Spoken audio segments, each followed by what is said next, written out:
Môcť prácou definitívne seknúť a venovať sa na plný úväzok v svojej záhradke a vnúčatkám. Každý rok to bude o niekoľko týždňov alebo mesiacov viac. Sociálna poisťovňa dnes oznámila, že ľudia, ktorí oslávia 62 rokov na budúci rok, musia odpracovať o 76 dní viac a to je iba začiatok postupného zvyšovania dôchodkového veku. Ten sa bude od 1. januára počítať na základe priemerného veku dožitia. To znamená, že toto číslo sa bude postupne navyšovať v priemere o 1,5 až 3 mesiace ročne.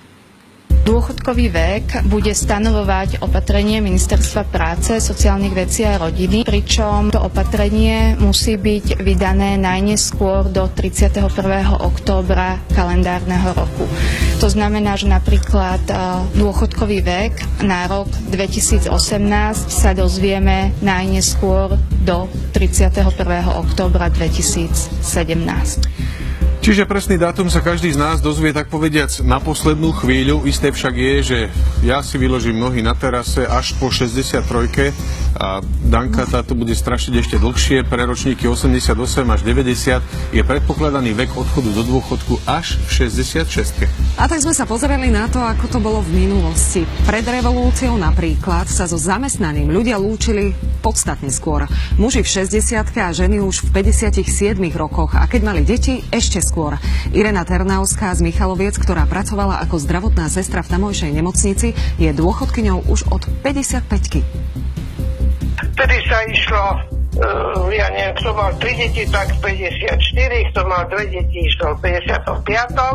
A kto mal viac deti, tak nemal deti, alebo slobodné išli 56 ročné. Zmena prišla v roku 2003, keď sa vek zdvihol na 62 pre mužov aj pre ženy.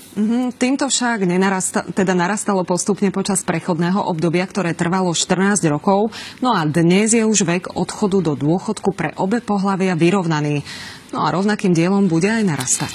Stále však platí, že ženy si môžu odpočítať počet vychovaných detí a výnimky zostávajú aj pri špecifických zamestnaniach, ako sú napríklad tí, čo pracovali v uránových baniach, baníci vo všeobecnosti, hutníci, letci alebo pracujúci v infekčnom prostredí. Aj Slováci sa dožívajú čím ďalej dlhšieho veku a ak chceme, aby ten dôchodkový systém vôbec prežil, tak to tak musí byť. Vek odchodu do dôchodku sa musí posúvať. Treba povedať, že tá metóda, ktorá je na Slovensku, je jedna z najjemnejších. V iných krajinách to bolo mnoho prísnejšie. Priemerný dôchodkový vek v rámci krajín Európskej únie je až 65 rokov, takže na tom skutočne nie sme až tak zle. Zatiaľ. Radovan Ďurana si myslí, že budúcnosť môže priniesť ešte bolestivejšie zmeny. Okrem zvyšovania dôchodkového veku aj zvyšovanie odvodov alebo postupné spomalenie rastu dôchodkov. Málo kto si uvedomuje skutočnosť, že dnes až 25% svojej mzdy dávame na dôchodkový systém a aj napriek tomu je tam deficit. V budúcnosti, keď bude menej pracujúcich, ten deficit bude omnoho vyšší a tie sadzby sa buď budú musieť zvýšiť, alebo sa znížia samotné dôchodky, aby to ten dôchodkový systém nenechal.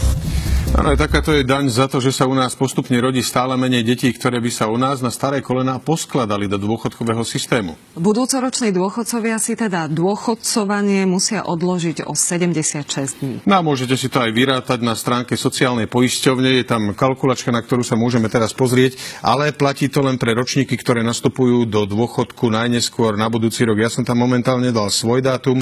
Ak sa pozriete, tak to vypíše, že nie je možné určiť dôchodkový vek, pretože nastupujem do dôchodku neskôr ako budúci rok. Tak si dáme rok 1955 ako muž. Ak si kliknete, tak vidíte, že človek narodený 16. augusta v 55. nastupuje do dôchodku 31. októbra budúceho roka. A samozrejme si tam môžu ženy zadať aj počet detí a všetky tieto špecifikácie. No a my ostatní sa teda asi musíme o seba lepšie starať, aby sme do tej 66-ky vládali. Hoci už dnes je jasné, že mnohí z nás sa budú musieť poobzerať asi aj po menej náročnej práci. Pani z Michaloviec si sestričkovanie v takom vysokom veku už nevie predstaviť. Samozrejme, že želiaznička alebo osoba pri páse, určite, že nie. Ale nejaká administratívna sila alebo niečo VIP, tak prečo nie? Momentálne je možnosť nastúpiť do predčasného dôchodku už 2 roky pred dovršením dôchodkového veku a celkom živo sa diskutuje aj o ďalšej novinke, ktorá by nám mohla pomôcť. O tzv.